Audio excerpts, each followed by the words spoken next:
Hello and welcome to another episode of Jorgy Stripping the Dipping podcast. I'm your unusual co-host F1 Blag. And today, when I say we have a special guest, we have a special guest. We have a member of the FIA's World Motorsport Council. So without any further ado, Jan Stovicek, welcome to the show. How are you doing? I'm very fine. Thank you very much for your invitation. Lovely to have you. I mean, wow, World Motorsport Council, what a prestigious body to be a member of, and what a time. The last 2 years, you've not been short of decisions to make. So fantastic. Lovely to have you. So Jan, tell us a bit about yourself. There might be listeners out there that know about the World Motorsport Council. They might know about GT3, etc., but they don't know about you. So how would you introduce yourself to our listeners? Okay, so first thing I have to say, I am a lawyer by profession, and I am specialized in sporting law. So I was doing a lot of work in sporting law matters like anti-doping and disciplinary, etc. And I have been judge of the FIA International Court of Appeal for almost 20 years, and I was the chairman of the FIA Anti-Doping Commission for good 10 years. And currently, I'm president of the Czech ASN, the Czech National Automobile Club. And for last 2 years, I'm member of the FIA World Motorsport Council. And previously, I was also active in motorcycling movement. I was a member of the management council of the International Motorcycling Federation, because our national club is an umbrella for both automobile and motorcycling sport. So that's me in few words. I mean, I think if you were applying for a job, you just got the job. Like, incredible, all those achievements and accolades. Thank you very much. I'm not sure with that, but thank you very much. You must have a real passion for motorsport to be involved for so long. So, I mean, can you remember your first motorsport memory? What do you remember? Actually, that's a very good question. I appreciate that very much. I remember as a very young kid that there was a neighbor in the city I lived in, and he owned a go-kart, and it was, I think, like a homemade very primitive go-kart, but it was exciting. It had an engine and it had a gear shift. So I remember as a small boy I was using this go-kart, and I enjoyed it very much. So this is my first memory for motorsport or motorism, and I think I could be like 4 or 5 years of age that time. So that was the beginning. That's the sort of age that, Fernando Alonso or Ayrton Senna are first putting their hands on a wheel. So yes.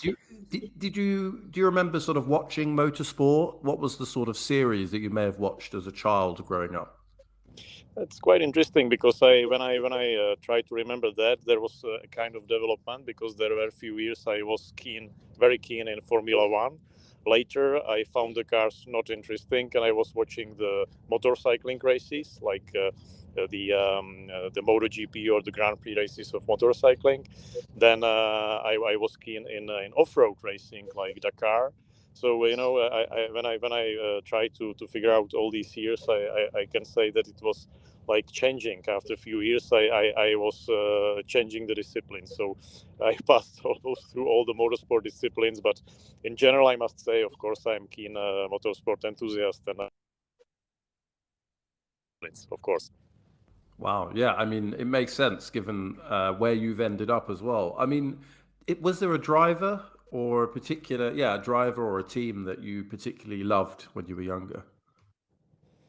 For sure, I was very keen in Formula One teams, the old times, like John Player's Special Lotus cars, and obviously I was a big fan of Ayrton Senna and Niki Lauda in the old years, and then I was of course supporting Michael Schumacher. So I think nothing substantially different from idols of many people of my age. No, I mean, yeah, those John Player Special Lotuses were classic, sort of beautiful cars, and yeah, of course, Michael Schumacher becoming at the time the most dominant driver, and of course, you've got a legal background. We interview people who are in motorsport from many different backgrounds, and lots of them are in, I don't know, the media side or the engineering side. But what inspired you to go down the path of law?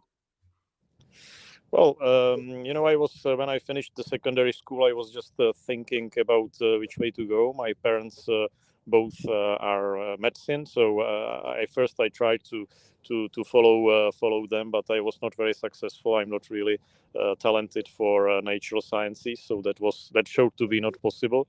And then the choice was quite easy because at the age of 18, 19 years, I was not really sure what to do all my life. And I decided to go for something which is quite universal. And this is the advantage of studying law. If you have a law degree, you can do a lot of professions. You can be a very good manager. You can work, for some government authorities. You can be an attorney. You can be a judge, whatever. So I decided to study law because I was telling myself maybe I can really focus and specialize on some particular profession later on. So this is the good thing on studying law. Like an extremely strategic decision to have made at 18. I hate to think, before we started, I was just reminiscing. I think I was probably 18 when I went to the Czech Republic, but I definitely wasn't planning my career. So, that was exactly the same way of thinking, because I was not really sure what to do. So I said, okay, I have to study something, but something which will leave me the choice opportunity for later. And if you have a law degree, you can really still you gain some time to select the profession you would like to do. and you kind of like fast forward, you've now been in the sort of motorsport administration world. I don't know what you call it, motorsport governance, maybe, for some time. What was your first job in motorsport? Were you a driver before that? I know that I can see on Google you've got some GT3 drives in there as well. How does that all fit in? Yeah, well, I would rather say not an administration, but governance, because there is a clear difference in organizations like the FIA or the FIM, because obviously you have elected people who are supposed to govern the organization. For example, the members of the World Motorsport Council, and then you have the administration, which essentially is the people who are employed to implement the decisions of the governance. That I think is quite important difference. So I would rather consider myself as a member of the governance. And before I started to drive in GT3, I passed through a motorcycle rider career.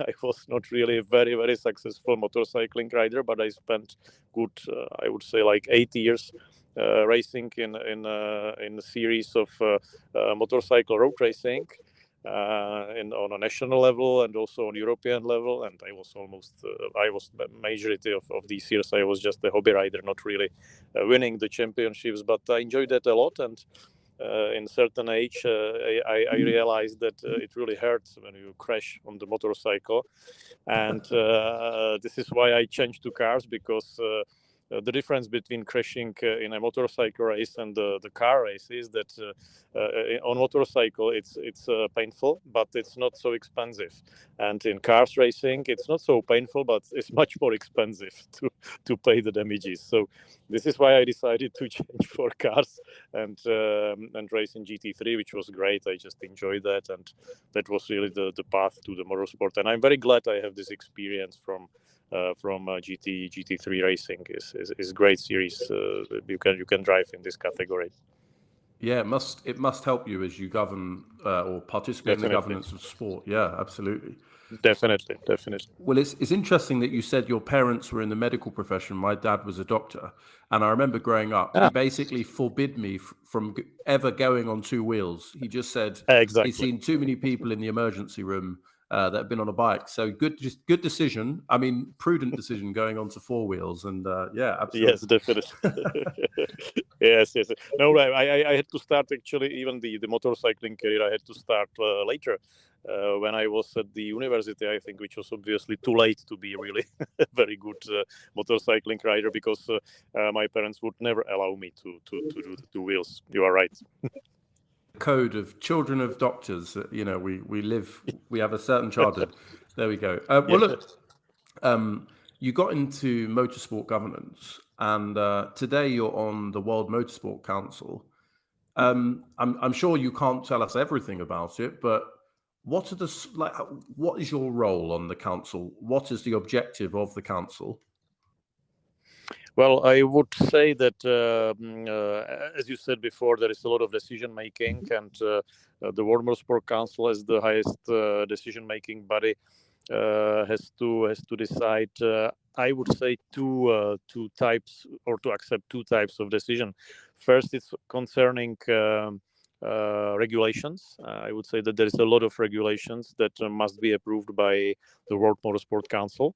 And as you can imagine, the regulations develop very quickly every year, even several times, and it's necessary, of course, to approve all these regulatory changes, for which there is, of course, the FIA administration preparing all the background and all the information for the World Motorsport Council to take the decision.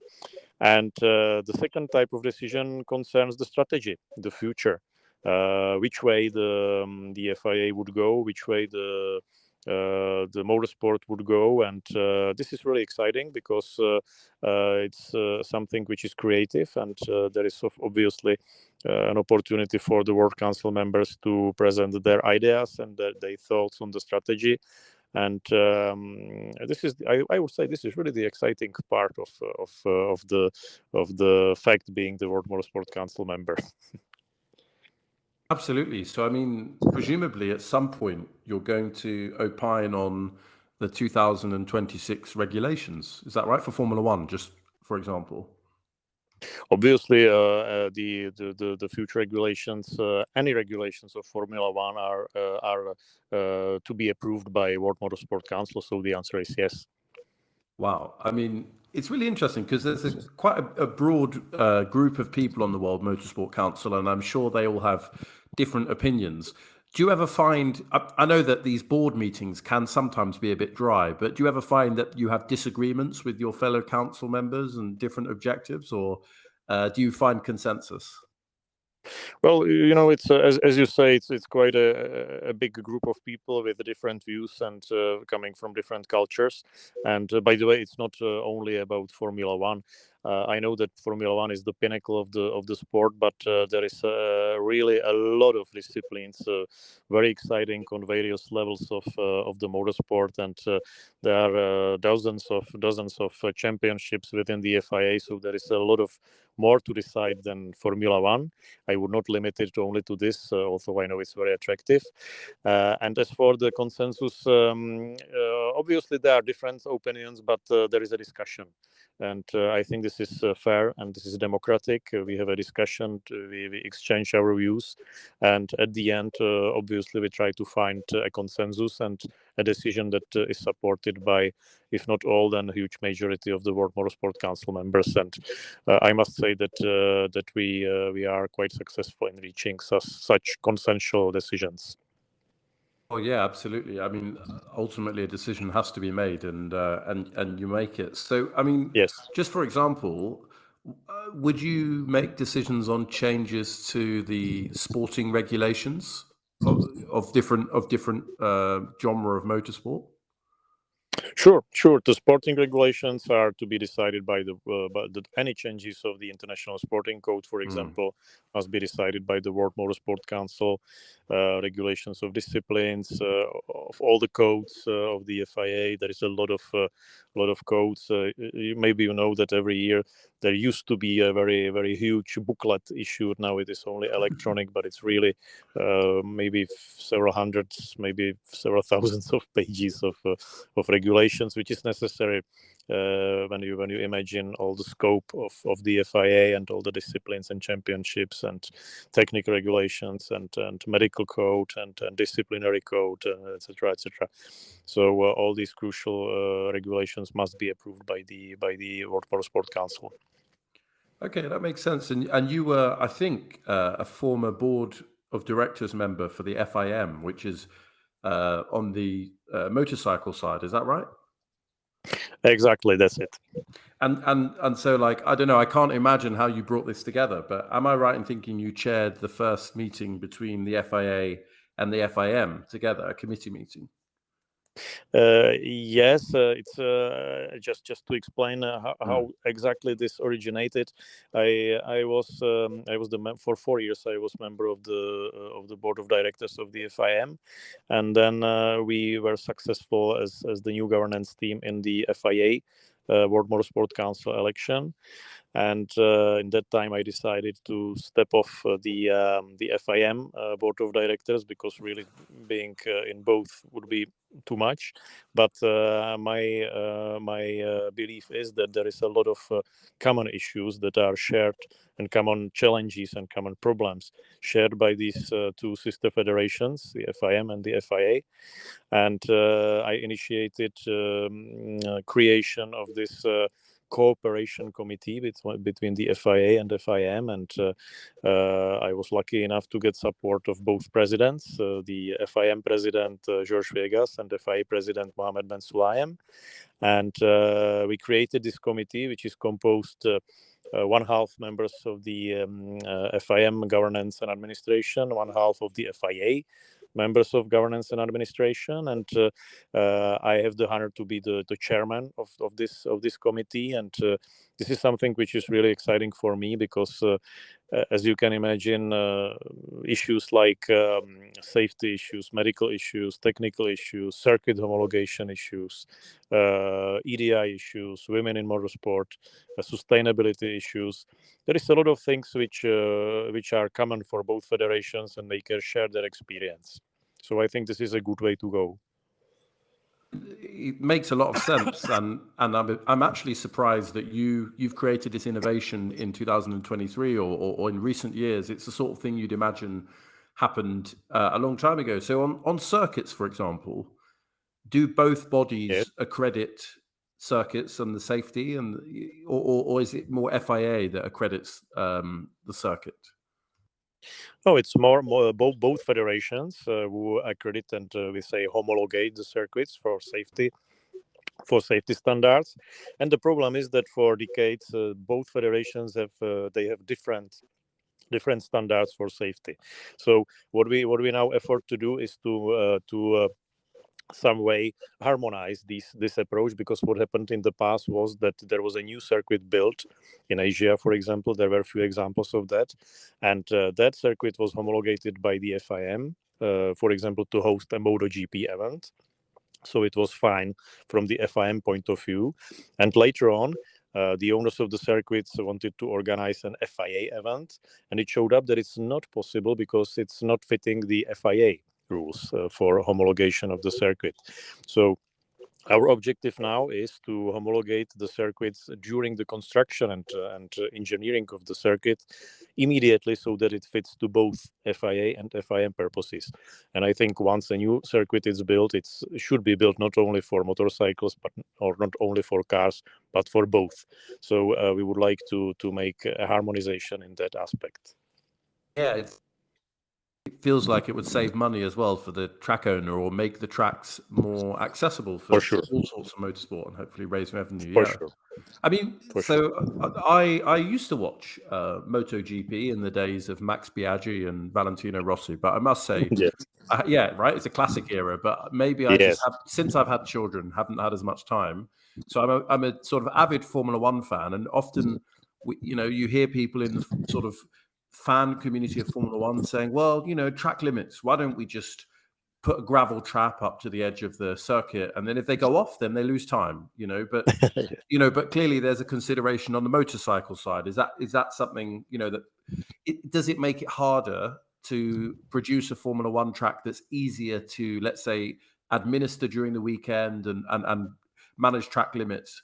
Is it harder to do that if you're considering all of the different types of motorsport that need to run on a circuit? Well, I think nowadays also in MotoGP you have a lot of track limits issues, and there is a system. Dorna has a system of I think they use I don't know how many, maybe dozens or maybe 100 of cameras everywhere on the circuit, and I know that the race direction has in every race many track limits issues. It's similar like in Formula One, but there are some people, like as you say, that they would prefer to have a gravel just behind the track limit line. But I think this is the trend and a safety issue, because for motorcycles especially, the gravel is quite dangerous, because there could be crashes and injuries, etc. So essentially the trend is in new circuits to have this tarmac runoff areas. And that's as it is now, and we have to follow the track limits, and maybe we will find a solution for this, but I don't think it will come back to the old times, to the era of gravel traps just behind the line because of the safety. Okay, that makes sense. I mean, in terms of homologating circuits, and you talked about new circuits in Asia, and certainly since I've been watching Formula One, particularly Asia and the Middle East, there's been a huge growth in a number of circuits at that kind of A rating that can host sort of top events. But yet, if you look at other continents like Africa, they're still, developing, and they haven't got as many circuits. Is the FIA active in trying to really globalize motorsport? Is there any initiative at all to try and support, for example, Africa to get more top-level circuits? Definitely, we support growing up and development of the sport in all the regions, and we would like to have also strong motorsport in Africa or South America or in all the continents. But as you can imagine, especially the financial possibilities of international federation are quite limited, so we cannot really afford to build up a new circuit. That's not in our possibilities. But we have, for example, sporting development grants in the FIA to support project, to support preparation of the circuits, etc., to support development of motorsport. But the fact is that motorsport is expensive. This is something we are fighting with for decades, and we try to make the motorsport affordable and accessible for everybody. But this is very, very difficult. And of course, you can see the building new circuits in Asia or in Middle East, because the economic power is different than in Africa. That's unfortunately matter of fact, and I can imagine that it's very difficult to collect sufficient funds in Africa to build up a new circuit. So we can help the development of motorsport, but as the international federation, and I think you understand, we cannot afford to build up a new circuit there. That's unfortunately not possible.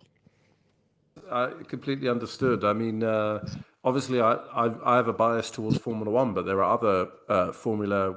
For example, you talked about a love of off-road racing, and there's obviously the World Rally Championships as well, which perhaps needs administration, but it doesn't need a circuit.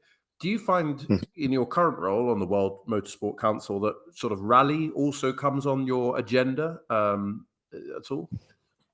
Of course, it's. I would say it's besides of the circuit sport, it's the most important discipline, and the second pinnacle of motorsport, the World Rally Championship. By the way, we will have next week the World Rally Championship event, a Central European Rally in our country. So currently, I'm working very hard on preparations. I think this is very important championship, and also on regional and national level, and also in Africa. There is a lot of teams and drivers and events in all the continents, and as you say, it's not so demanding as for the logistics and infrastructure. And also, what is very growing or strong discipline now, quickly growing, is the rally rate. championships, which especially in Africa and Middle East are very strong, and I think very attractive and more attractive for public. So maybe this is the way to go, as you say. In some countries or continents and regions where the economy is not strong enough to build Formula One A-grade circuits, there is a space for development of the off-road sport, for sure. Absolutely. I mean, and I can see that there has been a Kenya rally this season. So yeah, we record this on the eve of the Central European Rally, which I can see is running in Germany, Austria, and Czech Republic. And it says that it's set to be run on tarmac. Is that right, or is it a run on a mixture of surfaces? It's always fascinating to me.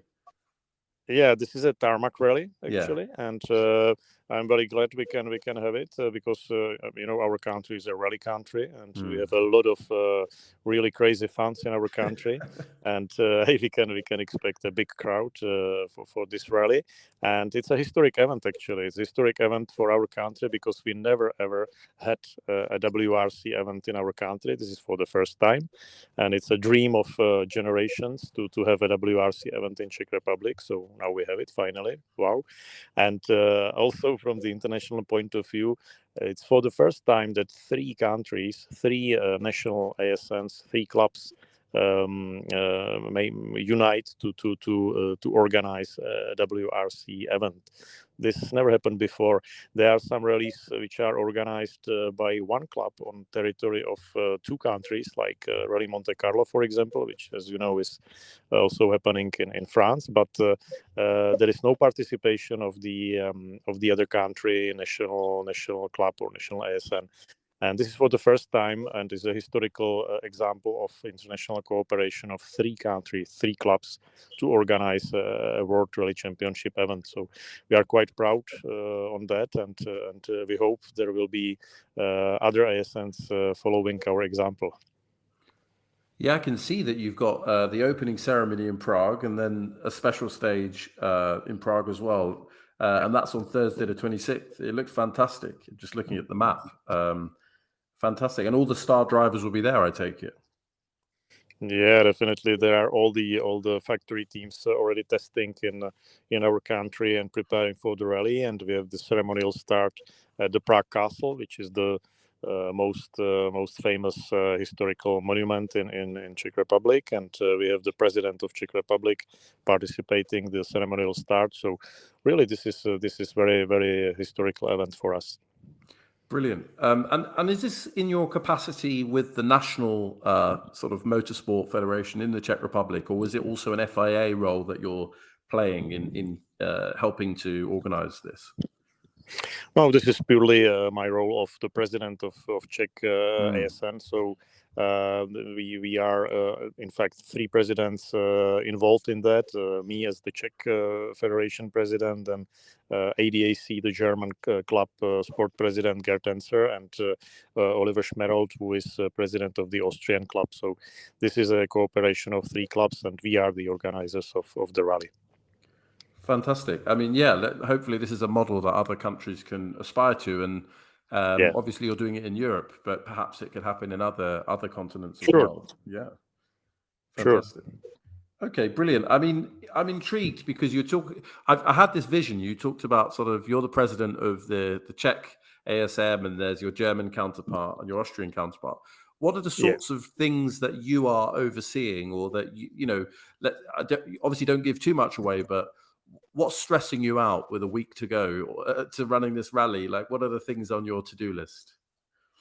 Well, I this is a lot of small things, of course, small issues we have to resolve. I expect, of course, there will be a lot of small problems, but I'm sure that we will be able to handle that. We are known as very good organizers of rally events on a national and European level, so we have people very experienced here organizing rally. So I'm quite confident we will manage to do all of that smoothly. My biggest worry was, of course, to ensure the finance for the event, and I was lucky enough to get some good support from the Czech government and from the city of Prague and from the regions where the rally will be run. So this is really crucial because the financial part is very important. So now I hope everything is gonna be smooth. Well, yeah, we'll definitely have you in our thoughts, and I'll try and find out what channel it's going to be on, TV channel it's going to be on in the UK, and we'll definitely keep an eye out for you. Yeah, beside the Yeah, there start should line. be. I'm not sure which public channel in the UK, but obviously there is WRC TV, which is internet TV, which is run by the promoter of WRC. So everybody can follow that, and I hope everybody will be happy with that, and it will be a success. Well, yeah, fingers crossed, and I'm sure it sounds like it will be.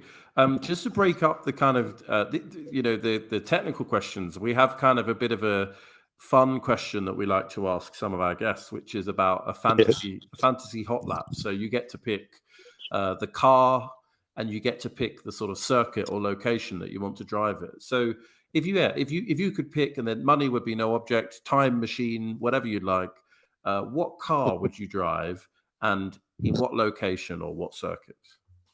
Wow, that's a good question. Well, I have really one circuit which I actually I was driving there some 10 years ago in GT3 car, and I think this circuit is really amazing, and it is now surprisingly a Formula One circuit. It's in the Netherlands, and it's Zandvoort, the circuit near to Amsterdam. This is an old style Formula One circuit. Which is very near to Sandy Beach, so there is a lot of sand on the track. And when I was there in GT3, I just was telling myself, I don't understand how it's possible that in past the Formula One cars were driving here. It's not possible, and I was always telling myself it's impossible to have an actual Formula One cars to have a race here. And now we have the Formula One cars race in Zandvoort. So this is really amazing. So certainly that would be my choice of the circuit. And as you know, I'm a fan of this Lotus John Player Special. So if the money is not objection, and if there is some car in a museum from that team, that would be my dream to drive the Lotus John Player Special in Zandvoort. And yeah, I think the two statistics that I noticed about Zandvoort as a circuit, particularly with Formula One, is I believe that it doesn't have parking for ticket holders. So you have to cycle or walk or use public transport, which I can't think of anywhere else in the world that has that. So that's incredible. Yes. I think this is very special, but by some very special occasion, the Zandvoort is in the calendar. I think it's good because it's really old style track, and I like it very much. But very very honestly, to be very honest, I think if there is not a problem of COVID, which made many things that seem to be impossible. So COVID made it possible at the end. Probably that if there is no COVID, it would be very difficult to have such circuits in the calendar. But here it is, and I'm happy with that.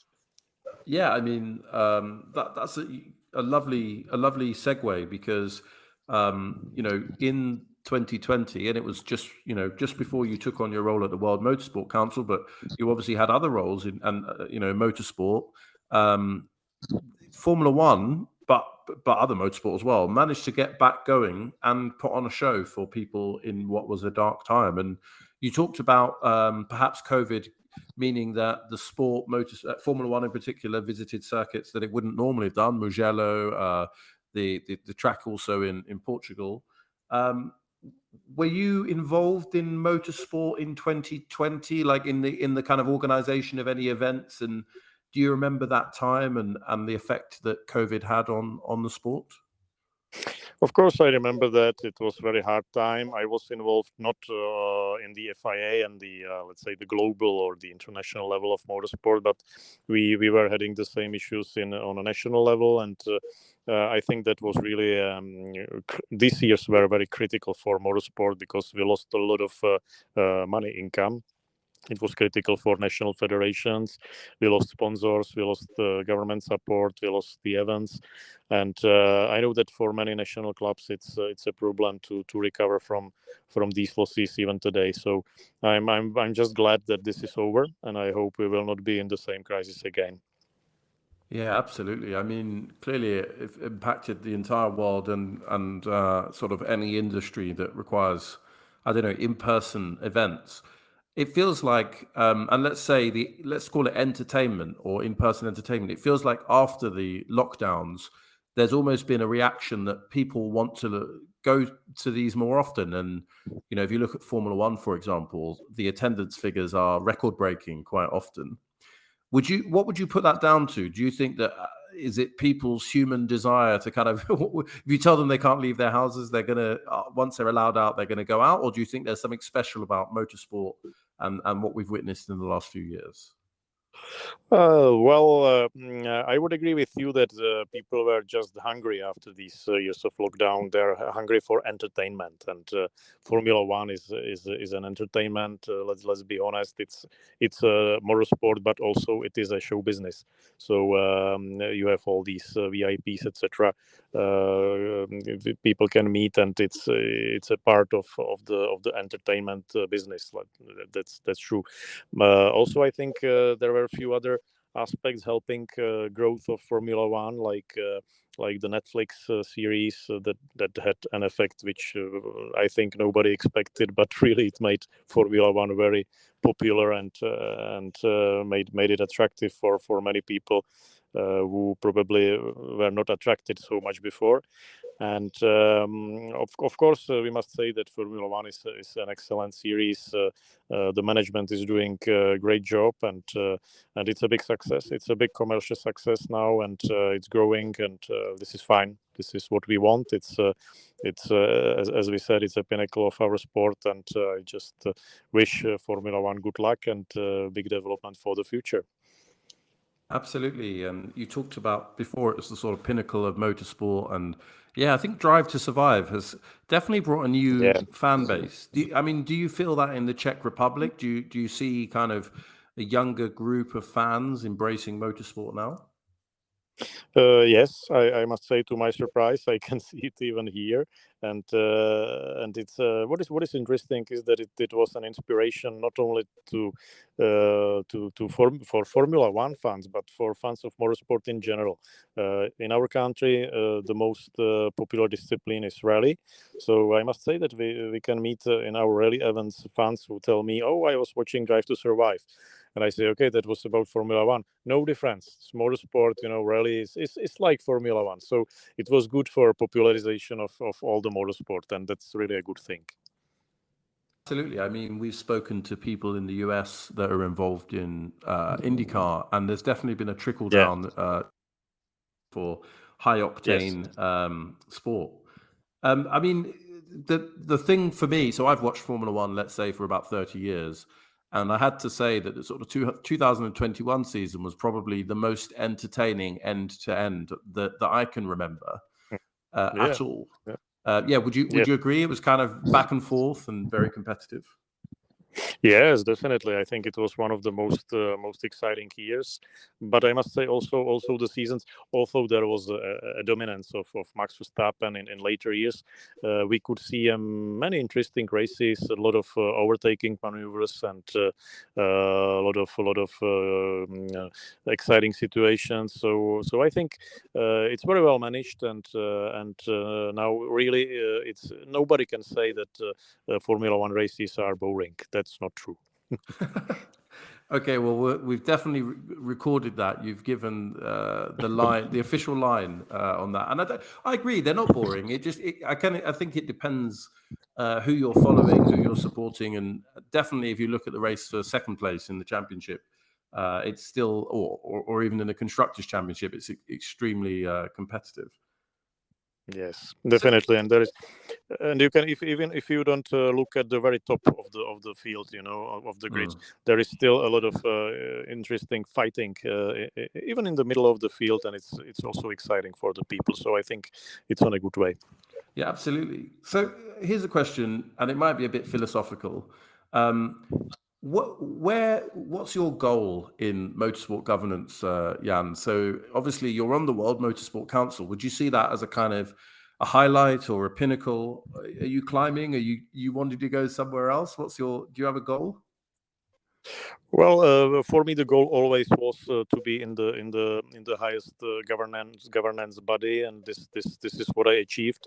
And the reason why I wanted to be in that position is that I would like to help the development of the sport. And now maybe you will be surprised, but I will say, and I already said that it's not only about Formula One. Of course, Formula One is excellent; it is the top. But what I feel is that there are many disciplines which are also very interesting, and maybe they are not so medialized, maybe not so seen for the public, but also important for the growth of the sport. And maybe the advantage of these disciplines and championships is that they are affordable. So, for example, in our part of Europe, we have hill climb, which is very strong. Of course, it's not shining, and it's not with hundreds of millions of spectators on the TV every weekend. But we have a good field of 150, 200 cars, people who are just keen motorsport enthusiasts, and they participate this. They don't have a lot of money, but they are doing it, and they are fighting like the drivers in Formula One. We have very nice off-road events in autocross. We have big tradition in that, and this is also a motorsport, and I think. I feel like my mission, I would like to help to develop these disciplines and championships, because it's like a grassroots for our sport, and we have to work on grassroots. We have to develop that, and without that, we would never have the top disciplines like WRC or Formula One. It starts somewhere like. 5 levels down, and this is what needs to be supported, and we should take care about that. So I feel this is my mission.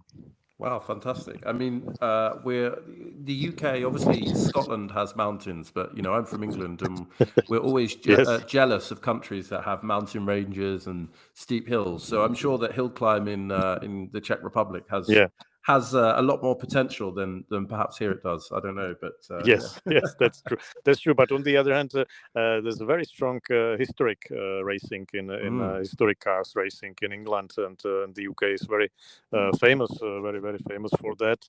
And I think this is also a grassroots. Many people just race in historic cars, and also this discipline needs to have a good support. Yeah. No, well, absolutely. I mean, motorsport in all its forms is as you say, a kind of a mix of sport, a mix of entertainment, participation, enjoyment for the fans. My question, before we kind of move on and think about the future and talk about sustainability. So you're obviously on the World Motorsport Council. Do you have a term length? Is it 2 years? Is it 4 years? How long have you got left? Well, it's 4 years, and we are just in the middle of the term, so we still have 2 years to go. Interesting. So, I mean, I think, when did you take on the role? Sort of end of 2021. Yep. Yes, that's it. 2020. Yes, exactly. How were you feeling? Did you go in person to a big event, or was it online? How did you get sworn in to be on the World Motorsport Council? It's not really how to tell it. It's really about big events. There was actually, we had a lot of work to be done, and I think we are still in the middle of this big amount of work we have to do, because the FIA is actually in a situation that needs a kind of reform. We have to do a lot of things to arrange the FIA for the future, to prepare it for the future challenges. So I think these 2 years to come will be very very busy as the first 2 years were. But it's exciting work, and I'm looking forward to that. I mean, yeah, it's fascinating. I think in There's a saying, I think it is attributed to one of the founding fathers of the US, that, there are two certainties in life, death and taxes.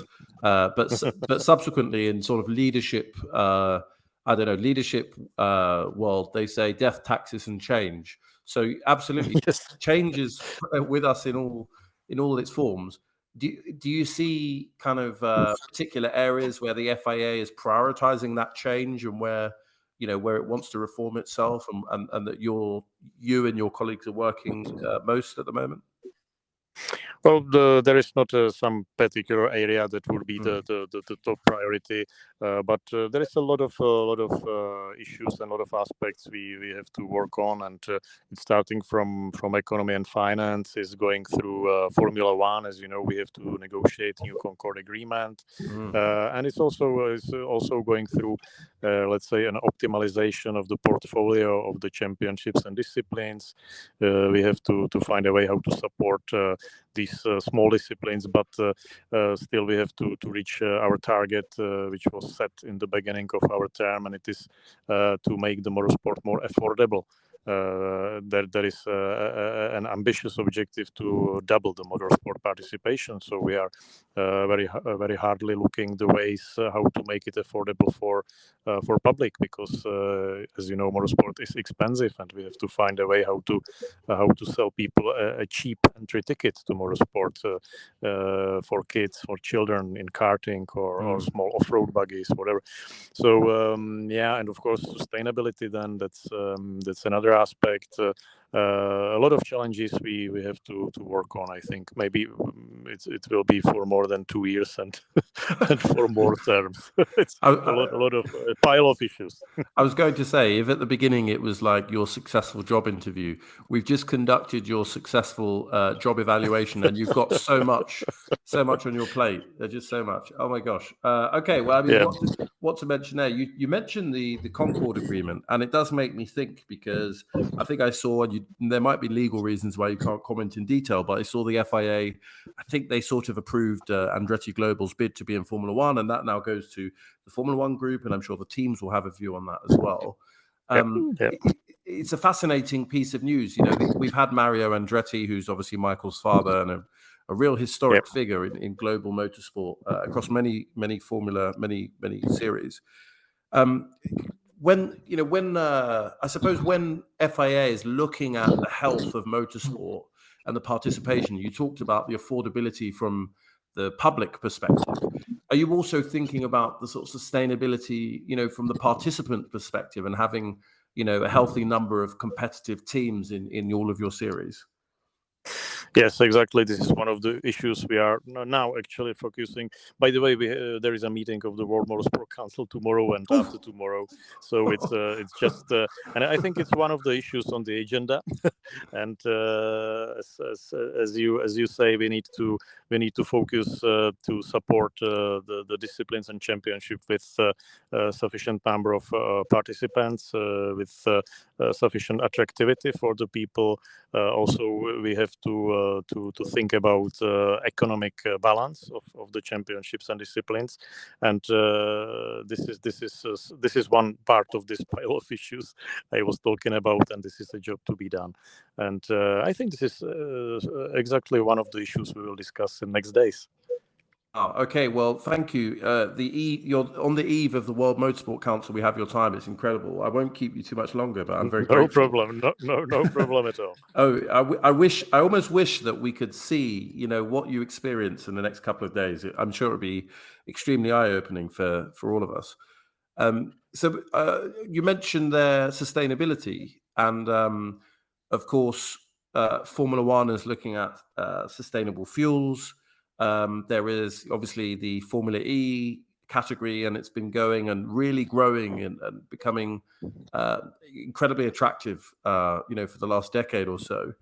How does sustainability look inside the FIA? Sort of, are there initiatives to do with the sort of series you run, or is it to do with the sustainability of getting the cars from A to B, running the circuits and so on? Like, what is sustainability when it comes to the FIA?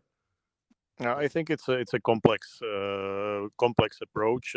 It's including also the logistics, as you say, but it's not only in Formula One and or Formula E. But if you take WRC with hybrid cars, for example, and sustainable fuel, we have, for example, the Rallycross World Championship with fully electric engines. We have. For example, the European truck racing with sustainable fuels. So we try to introduce this element into every championship, every series, step by step. Of course, somewhere it's possible to do it quickly. Somewhere it will take more time because it's more complex and complicated. So the approach is I would say, complex, and we try to be sustainable in all the aspects. And then please don't forget that the FIA has also a second pillar besides of motorsport, and it is the mobility pillar. Besides of the World Motorsport Council, there is also a World Tourism and Mobility Council, and we also have member clubs focused on general mobility, which means also introducing sustainable fuels and cars and the sustainability idea into mobility besides motorsport. So this is really one of the key objectives of the FIA as whole.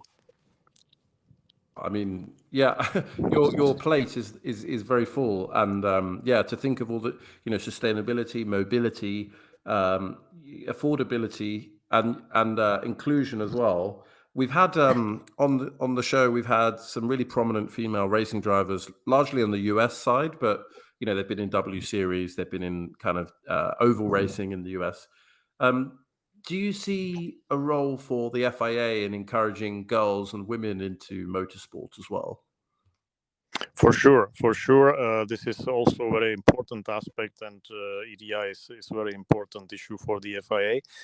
We have the Women in Motorsport Commission in the FIA, and I think this is one of the most important program to support girls in participating the racing. And I think we are just trying to find the right way how to do that, because there was few ideas that the girls would like to have their own series, and finally it seems that this is not the case. And finally I think that the girls actually want to race together with boys. So we have to accommodate to that, and I support this. I think it's fine, and it's very good and very brave from the girls to measure their forces and their abilities with men.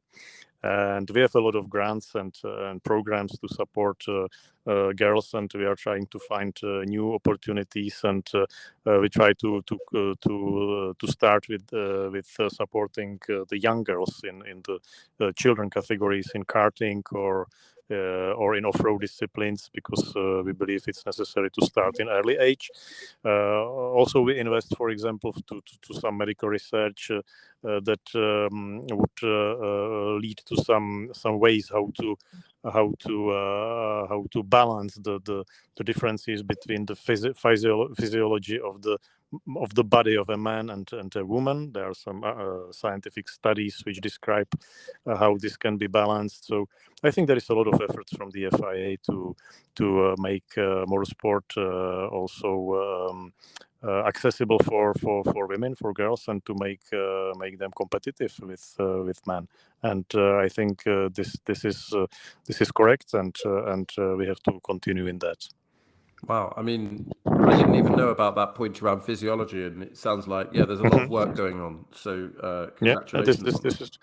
This is very, very interesting, actually, and of course I'm not a physician, but it seems that obviously you have differences between the body of a man and a woman, but there are ways how to eliminate these inconveniences, for example, in construction elements of a car.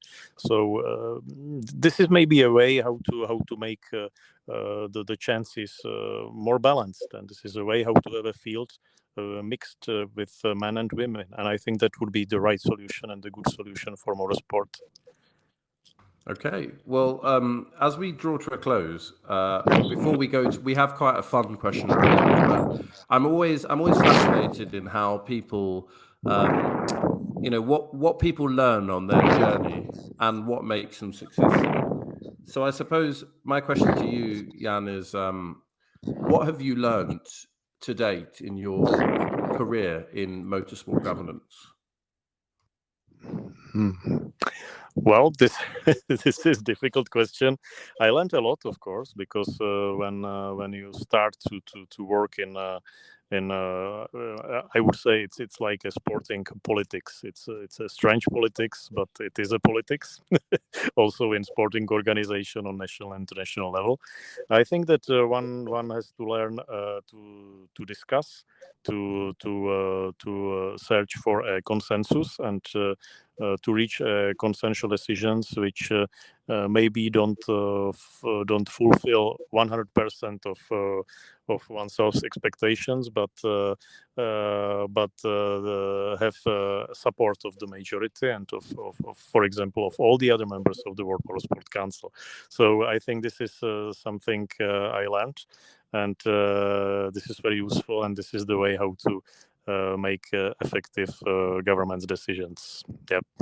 Yeah, I mean, that is interesting, that kind of art of compromise that enables decision making, and not to get too geopolitical, but if you look at kind of multilateral bodies globally, as a planet, we're probably finding it much more difficult now to reach consensus on big issues. So yeah, good luck with that. Yeah, not easy, but this is the way to go. Absolutely. So that's really interesting to hear about that lesson. And what would you say to someone who's aspiring to follow a path similar to yours over, maybe they don't come from a legal background, or they do, but they're looking to get into motorsport governance? What advice would you give? Well, I think it would be the same advice as you can give to a racing driver in beginning of his career, which is the advice I give to my 8-year-old son now, who is starting to race. And the advice is, first, you must be ready. You must be well prepared for everything what may happen. And second, never give up. You can never give up on your way, and you never know what may happen. And even if you find yourself on the last position of the field, you never know that in the rest of the race you can still advance. Maybe the others will make a mistake, and you can still be on the podium. So don't give up. That's the most important message. Okay, brilliant. Never give up. Yes. I think we've seen that in a few races in the last few years. The unthinkable has happened. So look, this is the last question, and it's really, really important. So Jan, I'm just going to ask, first of all, do you like pizza? Is that something you enjoy?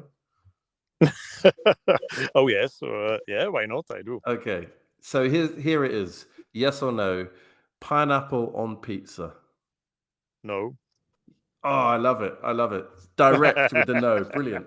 Georgie's going to be upset because she loves the pineapple on pizza. Sorry for that. I'm sorry for that, guys. It's okay. You're on the same side as Mario Andretti. So if you're on the same side and you're in motorsport, you're in the right group. There we go. Okay, that's good. How about this? If someone had ordered pineapple on pizza and it was just there and they offered it to you, would you accept it, or is it more on principle you're just no? Well, I would probably take the pineapple out of the pizza and just eat the rest. Wow. Okay, that's quite a strong view. Brilliant. Well, we get these insights into personalities. You're very determined, and stick to what you want. Brilliant. Okay. Well, Jan, thank you so much for your time. Anything else you want to add? I mean, how can people follow you? Have you got social media that they can follow you, or how can we find out? I think the best is my Instagram, which is something I try to update and try to inform people about what's new in motorsport, and it's under my name, so easy to be found. And that's it. So, and I thank you very much. Thank you very much for invitation for this very interesting podcast. It was a pleasure for me, and you are doing an excellent job, and I wish you all the best.